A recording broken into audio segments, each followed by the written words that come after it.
So welcome back to another episode of This Week in Gaming. Mr. Bobman221 reporting, and today we got a lot of stories at hand. We got EA in the news, we got Battlefield 5 leaks, The Last of Us 2 release date is out there, so I'm really excited about that one. We also have Anthem. Basically, Anthem was caught sending home his consoles to console heaven. We're gonna be talking about that, we're gonna be engaging, and we also have Treyarch in the news. They were caught hanging out with the low IQ gang, and it's kind of like a feels bad. Call of Duty servers went down. A ton of things are happening, so let's just get right into it. Now, first of all, I want to talk about EA. Now, this is kind of bizarre because obviously when we heard about this information, a ton of people were sad by the fact that this time we're gonna have lack of memes and lack of cringe fest at E3, because normally EA is like the holy grail. They are out there, they like to kind of like talk about video games without showing us gameplays. And what do? They actually show us like mobile gameplays, you know. This guy is very notorious, you know. And if you guys have mobiles, absolutely smash a like on this video. But EA is actually skipping E3 2019 press conference, and this is what they said: we're skipping the press conference this year and are replacing it with multiple live streams that will air during the first 2 days of the event, bringing you more of what you told us you want, more gameplay and insights from the teams making the games. And to be honest, it's a positive and I like that, but you have to think, right? Like, I'm pretty sure EA is actually playing chess with the gamers and all that. Like, they could have just held one press conference and one stream at E3 and they could have shown us like everything. They could have shown us like gameplays. They could have just brought the devs out there, you know. They could have done a whole lot of stuff in one stream, but instead they are gonna do multiple live streams prior to E3. And I feel like that the reason they are doing this is not because they are lacking like IPs and all that. I'm pretty sure they're gonna have decent amount of games, or maybe, yeah, they're not gonna have enough games to showcase this year, but then they say that they're gonna have multiple live streams, so it only makes sense that they're gonna have a lot more to show. And I'm pretty sure this is gonna be EA new approach. They acknowledge that, hey, if we actually hold a press conference at E3, we would have to compete against hundreds of developers, a ton of video games that will be showcased at E3. So instead, let's hold our ground, let's do our own live streams, let's make sure that it's in our space. And then obviously we know that there will be a ton of articles that will be written about it. Millions of YouTubers like myself will be covering it, so they're gonna get their word across. So these are definitely great moves by EA, honestly, but we're gonna have lack of memes and cringe fest this year, so I'm totally gonna miss that. But on the flip side, we got Battlefield 5 in the news. Now, I'm personally a Battlefield fanboy. I haven't bought the Battlefield 5 though, but they had a leak, and this Reddit user, this trooper, actually posted the leak video of the Battle Royale mode for Battlefield 5. Obviously, it's been like a long time coming. We haven't seen any Battle Royale, so I guess it's time, right? We gotta see a new Battle Royale game right now. So a new Battle Royale mode actually got leaked for Battlefield 5, and it's coming out very soon. And this trooper, like I said, put this. I'm gonna be playing a little bit in the background as well, showing you guys what it looks like and all that. But this global community engagement manager said the following: normally I don't comment on leaks for a number of reasons, but breaking that habit today. But on the other hand, the official Battlefield 5 Twitter said the following: checks Reddit, more to come with a fire and storm emoji, aka Firestorm, you know, genius. But this is very good because obviously they acknowledge the leaks, and normally and typically that never happens. And I'm looking at Treyarch, yo, come on, acknowledge the leaks as well. Learn from DICE. But we all know this wouldn't have happened if Battlefield 5 was thriving hard, you know. Like, the game might be pretty good, and if you like the game, hey, no disrespect, I hope you enjoyed the game. But on the other hand, we have Anthem. Now, Anthem is definitely that game that was caught sending home his consoles to console heaven. A ton of people are engaging, a ton of people lost their joy, happiness, and they weren't getting kicks of dopamine, and that is very important. You obviously want to get kicks of dopamines constantly, and a ton of people were not getting those, and in fact their consoles were shutting down. There were a ton of instances where a ton of people had to kind of like remove the power cable and put it back in and restart their console, and they would have to go through an entire process of recovering and restoring the data, and that was a pain in the butt crack for sure. But Anthem's next patch is coming sooner than expected, and in this update we're definitely gonna see like different things here and there, some balances, fixes and all that. But along with that, we're gonna see various improvements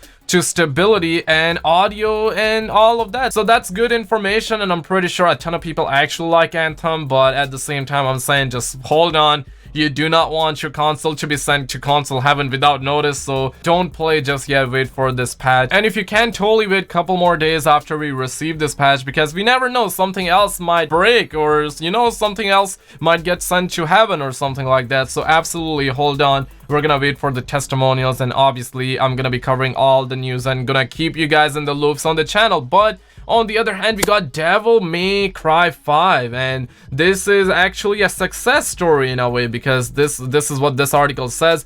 Devil May Cry 5 is Capcom's second biggest PC launch ever, and I quote, as of writing, the game has a concurrent player peak of around 89,000 players and is in the top 10 on Steam in terms of current players. That could improve over the weekend too, but it's unlikely to catch up with the Monster Hunter world. And 89,000 player is a very impressive number, and I'm pretty sure a ton of people are actually liking the game. I have yet to see some gameplay. I believe I've seen the trailer and it looked really good, so I'm pretty sure I'm gonna try the game if I like it. If I don't, I'm probably just gonna watch the gameplay, and I'm pretty sure a ton of people are actually liking this game, so that's a success. But on the flip side, we got Cyberpunk in the news, and this is a good story. And you know, if you watch my last video or last episode of This Week in Gaming, you know I said that there were certain things that I personally didn't like in Cyberpunk 2077, such as the futuristic tech and the HUD. And man, the devs released a new trailer and I saw more gameplay and they were talking over it, and I have to take it back. I'm retracting my statement,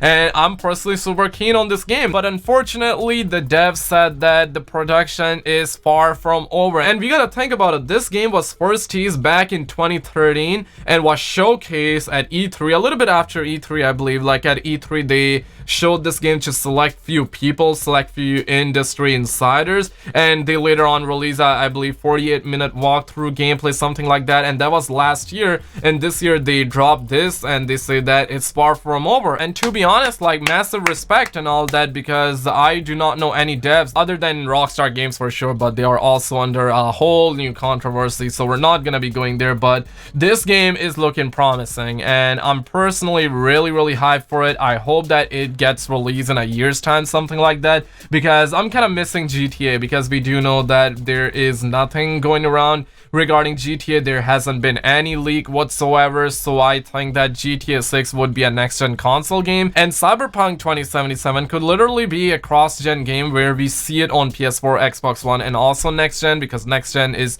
definitely coming in a year's, 2 years time. So I'm personally really hyped. But if this game gets delayed even more, I feel like that this game will only come out on next-gen consoles, and that seriously is gonna be a big possibility if next-gen sells well. But if it doesn't sell that well, then obviously I'm pretty sure they're gonna make this game a cross-gen thing, which is all good for sure. But on the other hand, we're now gonna have a discless Xbox One S, and I'm not gonna take a whole lot of time here because a ton of people already covered. People are just going in, man. But in a nutshell, we're gonna have a discless Xbox One S coming in May, and pre-orders are gonna be beginning in mid-April, so that is very quick. And I'm pretty sure that this is gonna be a cheaper console, and it's gonna be a streaming only thing. Like, this console is gonna be all about digital, and I'm pretty sure Microsoft is testing the waters. They wanna put this console out there and they wanna see how well it does, because they do know that if this works, and I'm pretty sure it's gonna work in the future, because we're currently using less and less discs here in North America, but at the same time the infrastructure isn't really the best for the internet, so I'm pretty sure that it wouldn't really work now, but it's gonna work in the long term. And I'm pretty sure Microsoft is trying to play the long game here, and it's really a good sign but also a bad sign, because if this works, then you can pretty much say goodbye to discs. But The Last of Us 2 is also in the news, and we're now hearing a little bit too much about this game, and I'm personally really excited about it for obvious reasons, of course. But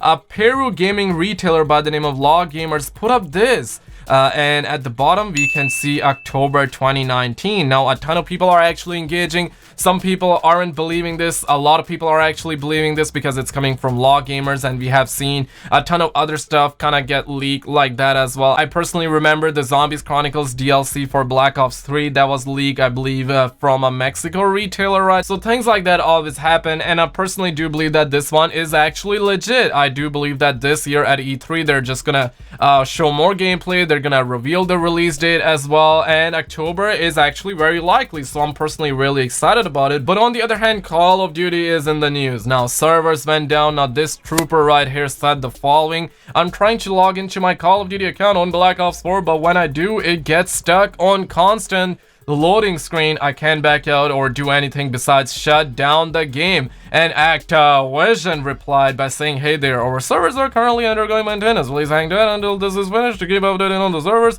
please visit this link. And I'm pretty sure that they're gonna be demanding $5 and all that, because that's what Activision like to do. But hey, check this out. On their website, they actually say that PlayStation 4 and Xbox One got limited internet access or connection or whatever, or however you say this, but Windows is actually fine because nobody actually play Call of Duty on PC anymore, right? And also, this trooper right here went in and he created a Black Ops 4 drama calendar, and my personal favorite is absolutely that January $1 red dot side. It's probably one of the best things that ever happened in gaming for sure, but honestly, it's disgusting what's happening with Black Ops 4. There is literally no word. There's nothing happening with Black Ops 4. All we can expect from Black Ops 4 is more loot boxes, more microtransactions, more season passes, and there are also a ton of rumors going around that says that we're gonna have a second season pass in Black Ops 4. I personally do not know what's happening with this game. I personally am a fanboy. I'm a Call of Duty fanboy, and it kind of sucks to see what's happening with this game. And another thing that's happening with Call of Duty is very bizarre as well, because this is what Treyarch said like during the launch week, and they said that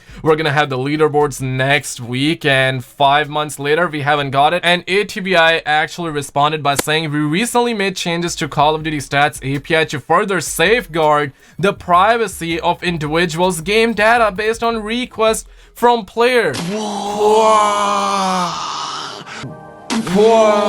I personally think it's all BS, but this change temporarily restricts access to third-party websites and apps until we're able to roll out an improved API to allow third parties to work with game data in a way that also gives players greater control over their own privacy. Enhancements will be available in the coming weeks, and we know coming weeks, you can pretty much forget about it. They're definitely hanging out with the low IQ gang. And speaking of low IQ gang, Treyarch is in the news, and the reason they are in the news is because they have announced nothing so far regarding the next update. A lot of people actually believe, myself included, that we're gonna see the Shamrock and Awe event this coming Tuesday, and I don't think it's gonna happen because Treyarch haven't said anything regarding it. Normally and typically they say what we're gonna get the next week beforehand, like normally and typically we get information on a Friday, and on a Tuesday we get the update, but this time it didn't happen. So maybe we're gonna see Misty be in the blackjack shop this Tuesday, maybe not, I'm not sure. Or maybe we're gonna see this Shamrock and Awe event on a Thursday or on a Friday. There is literally no word, and there's like literally nothing happening with Black Ops 4, but as soon as anything does, I'll keep you guys in the loop. So absolutely like and subscribe with notifications. Check out some other videos on the screen, and I will see you in the next one.